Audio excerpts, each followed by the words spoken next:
미국하고 일본이 무역 협상을 완료했다라고 트럼프 대통령이 직접 알렸는데 네네. 당초 이제 25% 정도였던 관세가 지금 15%로 확정이 된 모양입니다. 예, 총 8차례 협상을 갖다가 거쳐서 뭐 타결이 됐다라고 일단은 보도는 되고 있습니다. 네. 상호 관세는 25%에서 10%포인트 낮아져서 15%로 최종 결정이 됐고요. 우리가 좀 중요하게 봐야 될 거는 이제 품목 관세 중에서 자동차 관세가 25%에서 12.5%까지 낮아졌다는 걸 갖다 좀 유심히 볼 필요가 있을 것 같아요. 우리한테는 하나의 어떤 기준이 될 수 있을 것 같은데 대신 일본은 굉장히 많은 걸 갖다가 일단 수사적으로는 좀 양보를 많이 했습니다. 가령 뭐 미국의 5,500억 달러 정도의 어떤 투자, 그다음에 쌀 시장 개방, 그다음에 자동차 트럭 시장 개방 등등을 갖다가 약속했다라고 얘기를 하고 있거든요. 물론 이제 미국 측에서 나오는 얘기하고 일본 측에서 나오는 얘기는 약간 좀 차이는 있습니다만 어떻게 보게 되면 일본 같은 경우에는 엄청난 것들을 갖다가 많이 양보를 했다. 특히 쌀 시장 개방을 약속했다라고 만약에 한다라고 하게 되면은 일본은 자신들이 물러날 수 있는 어떤 최대 한도를 물러났다라고 봐야 될 거는 일단 같습니다. 예, 향후 우리의 관세 협상을 좀 내다볼 수 있는 지표가 되는 국가이기 때문에 더욱 주목이 되는데 이번에 일본 외에도 필리핀하고도 협의가 됐다고 트럼프 대통령이 밝혔어요. 그렇습니다. 인도네시아하고도 이제 타결이 됐는데 내용을 보면은 방금 전에 윤석천 평론가가 말씀하셨던 대로 미국이 원하는 게 이런 것 같아요. 그러니까 미국에 대해서 아주 무역을 많이 이게 이 초기술 제품들을 미국으로 수출하는 나라가 아니라면 그 나라의 문호를 이 시장을 완전히 개방하든가 아니면 일본처럼 대규모로 미국에 투자하는 것을 바라는 것으로 우리가 확인할 수 있습니다. 필리핀과도 타결이 됐는데 필리핀은 미국에 완전히 시장을 개방하겠다. 관세가 0%. 이러니까 미국은 오케이 사인을 보낸 것이고요. 미국은 필리핀에 대한 미국의 이 대미 관세율은 20%에서 19%로 1%를 내려줬습니다. 자, 인도네시아는 32%를 19%로 상당히 좀 큰 폭으로 내려줬죠. 이건 뭐냐면 미국에 대해서 자동차, 농산물 등의 규제를 갖다가 완전히 면제해 준 겁니다. 그러니까 미국 자동차가 인도네시아로 들어갈 때 또 농산물 등 이런 부분들이 이제 규제가 면제되는데 이렇게 협상한 나라들을 가만히 보면 이 필리핀이 19%, 인도네시아도 19% 동일하죠. 그러니까 약간 이 기준이 있는 것 같습니다. 지금 일본이 15%인데 우리가 노려볼 수 있는 지점도 대체로 고지점, 한 15% 내외가 되지 않을까 분석해 봅니다. 예. 자, 지금 상황은 일단은 미국이 각국에 서한을 발송한 이후에 8월 1일부터 이거 발효할 거야라고 말을 했고 이제 그 시점이 다가오고 있는 상황인데 각국들이 이제 시기가 다가오면서 조금씩 초조해지고 있는 상황이기도 합니다. 스콧 베센트 장관은 근데 이 시한보다는 사실 양질의 결과가 더 중요하다면서 이번엔 좀 느긋한 발언을 했어요. 그렇습니다. 뭐 신속한 무역 합의를 하는 것보다도 질 높은 합의를 하겠다. 트럼프 대통령은 아주 강한 지렛대를 갖고 있다. 뭐 이런 식으로 약간 좀 느긋한 입장을 갖다가 일단 표현을 했습니다. 그다음에 이거는 이제 인도네시아의 협상 과정에서 사실은 미국이 커다란 성과를 거뒀다고 자평을 하고 있는 것 같아요. 일단 맨 처음에 인도네시아에 가져온 협상안 자체도 만족스러웠지만 점점점 그 회차가 거듭될수록 그 협상안의 내용들이 자신들의 마음에 들었다. 그래서 협상을 했다. 뭐 일단 그렇게 생각을 하고 있는 것 같은데 이렇게 자신감을 갖는 배경에는 아무래도 이제 가장 큰 거는 미국 경제가 어쨌든 아직까지는 좀 건재하다. 이 트럼프의 어떤 관세 정책에도 불구하고 인플레이션도 비교적 아직까지는 안정적인 상황인 거고요. 무엇보다도 금융시장이 굉장히 좋은 모습을 보이고 있는 겁니다. 근데 이거는 뭐 해석 여하에 따라서 물론 달라지겠죠. 금융시장의 투자자들 같은 경우에는 트럼프 대통령이 8월 1일 전에 상당 부분을 많이 양보할 거라는 기대 때문에 투자를 갖다가 지속하고 있다라고 봐야 되는 거고요. 사실 인플레이션도 아직까지는 관세 부과의 어떤 가격 전가가 완전히 발생하지는 않은 상황 아닙니까? 그러니까 6월, 7월, 8월 이런 데이터가 발표될수록 인플레이션 수치가 높아질 수 있다. 뭐 이런 얘기들도 사실 있는 거거든요. 어쨌든 지금 미국 입장에서 협상을 계속 해야 될 나라들이 많으니까 일단은 자신들은 느긋하다. 시간은 우리 편이다. 이런 자신감을 표해야 되는 거 아니겠습니까? 일종의 레토릭이겠죠. 때로는 뭐 시한을 두고 서두르게 만들기도 하고 좀 느긋하다는 메시지도 내기도 하고 이것도 하나의 협상 전략이라는 생각이 듭니다. 이번에 이제 구윤철, 여항구 두 사람이 베센트와 러트닉을 만나는 것은 사실상 처음입니다. 협상 구도 좀 어떻게 보십니까?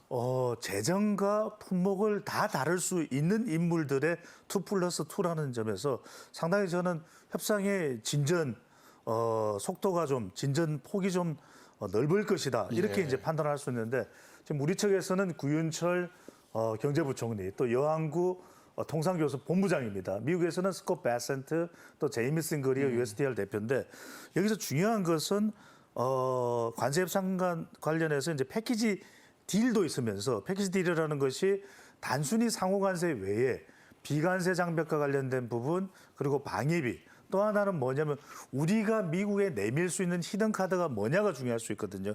그러니까 일본의 이 타결 내용을 보면은 미국에 상당한 투자를 하는 것으로 되어 있는데 그래서 우리는 방위비 이 분담 부분이 들어갈 가능성 또 관세 인하를 위한 패키지 딜에 뭐가 들어갈 수 있냐. 그리어 USTR 대표가 한국을 방문했을 때 제주 A차 방문했을 때 조선소를 둘러봤어요. 결국 K조선입니다. K조선에 우리가 미국을 위해서 협력을 해주는 부분, 미국이 군함을 만들어야 되거든요. 그 부분하고 우리도 미국에 투자하는 부분이 LNG, 이 알래스카의 이 개발과 관련된 부분, 이 부분이 이 협상, 관세를 좀 낮추는 데 포함이 될 가능성이 상당히 뭐 단정 지을 수는 없습니다. 있을 것으로 전망이 되고 있습니다. 예. 관세 문제 관련해서는 뭐 위성락 안보실장도 방미를 수차례 한 바가 있고 그리고 앞으로도 이제 김정관 산업부 장관이라든가 또 조현 외교부 장관도 가끔 본인의 카운터파트를 통해서 우리 메시지를 계속 전달할 것으로 보입니다. 그야말로 정부 모든 네트워킹을 다 동원한다고 볼 수 있을 것 같습니다. 예, 그렇습니다. 산업부 장관 같은 경우는 파트너가 이제 로틱 상부장관이죠. 그래서 이분하고는 이제 뭐 관련 사항들에 대해서 얘기를 할 텐데 우리가 이제 주목해서 봐야 될 거는 에너지부 장관과를 만난다는 예. 거예요. 에너지부 장관과는 이제 해야 될 얘기들이 굉장히 많습니다. 우리가 3월 달에 원전 협력 양해각서를 체결했잖아요. 그리고 4개월이 지났습니다. 그 이후에 진척이 없어요. 그 부분에 대한 일단 진척이 있어야 될 것 같고요. 그래야지 우리 원전 수출이 좀 어떻게 보면 날개를 달 수가 있을 테니까요. 그다음에 이제 LNG 뭐 수입량을 갖다 우리가 대폭 늘려야 될 거 아니겠습니까? 그것도 일종의 우리가 하나 갖고 있는 어떤 레버리지니까요. 그런 협상들이 진행될 거라고 보고 있는 거고요. 외교부 장관은 이제 국무장관하고 만나서 동맹 관련 어떤 현안들이 아직도 굉장히 많이 있는 거니까 그거에 더해서 이제 관세 문제에 대한 어떤 서포팅을 갖다가 본격적으로 할 거라고 봅니다. 예. 자, 그리고 대통령실에서 인사 조치가 좀 있었는데 그렇죠. 송기호 국정상황실장이 원래 국제통상 전문가라고 하더라고요. 그래서 이분이 지금 국가안보실의 경제안보 비서관으로 수평 이동을 했습니다. 그렇습니다. 다 이유가 있습니다. 다른 어떤 문제가 있어서가 아니라 역할을 어떤 역할을 하느냐가 중요하기 때문에 수평 이동이 있었습니다. 대통령실에서도 설명이 있었는데요. 송 실장이 대미 관세 협상 중요도를 고려해서 경제안보비서관으로 자리를 옮겼다. 실제로 지금 이 송 비서관은 상당히 이 분야에 해박한 전문적인 지식을 가지고 있습니다. 경험도 가지고 있고요. 미국과 또 관세 협상 등 국제 무역, 통상 업무에 대해서 그 역할을 할 수가 있는데 실제로 서울대 무역학과를 지금 이제 국제경제학과로 과의 명칭이 변경이 됐죠. 졸업을 한 뒤에 국제 또 통상위원장으로 민변에서 활동을 했고 이 경험을 가지고 있습니다. 그런 만큼 실제로 역할을 할 수 있는 곳이 바로 경제 또 상호관세, 무역 관련된 분야이기 때문에 수평적 이동을 한 이유가 되는 것이죠. 예. 자, 미국이 관세를 부과한다는 것은 결국 상대국에게 대규모 무역 적자가 발생하고 있기 때문일 겁니다. 그러니까 우리로서는 대미 무역 흑자 규모를 줄이는 것이 어떻게 보면 협상에서 유리한 카드가 될 텐데 이런 방안도 좀 검토를 하고 있다고요. 예, 그렇습니다. 뭐 트럼프 대통령의 관세 정책 중에 한 가지 목표 중에 하나는 무역 불균형의 해소니까 그 부분을 무시할 수는 없겠죠. 근데 작년에 우리가 1,278억 달러를 수출했어요. 예. 그중에 557억 달러 무역 수지 흑자가 났습니다. 이게 사상 최대 금액이니까 좀 줄여야 될 필요가 있을 것 같은데 다만 우리가 뭐 엉뚱한 거에서 무역 불균형 갖다가 해소할 수는 없잖아요. 우리가 필요한 물품이어야 될 거 아니겠습니까? 가장 필요한 거는 결국 이제 원유, 뭐 LNG 등 에너지 분야겠죠. 이게 미국산 비중이 현재 한 15% 정도인데 이걸 한 20에서 30%까지 늘린다. 뭐 이런 어떤 방침을 갖고 있는 줄 알고 있어요. 그래서 이제 비축유 600만 배럴을 들여온다든지 LNG 같은 경우도 올해 말 한국가스공사가 한 200만 배럴 정도를 더 들여올 어떤 장기 계약을 추진할 거라고 합니다. 그렇게 되면 LNG 수입 비중 같은 경우는 한 10.7%에서 한 20%로 높아지는 거거든요.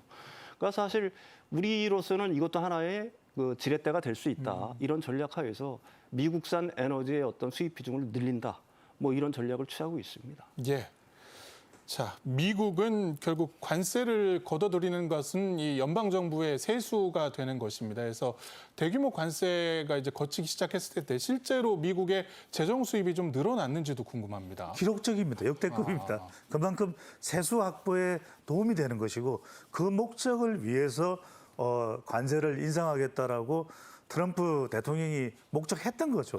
그리고 그렇기 때문에 본인이 내세우는 법인세를 대폭 삭감하는 것도 가능해지는 겁니다. 심지어는 최애라고 불렸던 일란 머스크마저도 반발하는데 법인세 감세를 단행하지 않았습니까? 심지어는 최근에 이제 스테이블 코인이 등장한 배경도 그런 이유가 있는데 그건 뭐 또 다른 차원에서 나중에 또 소개를 해드리겠습니다. 미국의 6월 관세 총수입을 보면 무려 272억 달러, 사상 최고치입니다. 네. 그러니까 그런 이유가 있는 겁니다. 이렇게 세수에 구멍이 날 수 있는 부분을 이 관세를 통해서 걷어들이는 효과. 관세 수입 증가로 6월 총 예산 수입은 13%로 올라갔습니다. 그리고 이제 2025년 회계연도 9개월간의 관세 수입을 보면 이 첫 1,000억 달러를 돌파한 겁니다. 미국은 이제 여름에 시작해서 그 다음에 여름까지가 1년 회계연도 아니겠습니까? 그러면 이게 지난 이제 9개월간의 이 관세 수입을 보면 첫 1,000억 달러 돌파. 그러니까 말 그대로 지금 관세를 통해서 정부의 세수를 늘려가고 있다. 근데 실제로 이게 인플레 우려도 있고 궁극적으로는 얼마나 미국 경제에 도움이 되는지는 지켜봐야겠죠.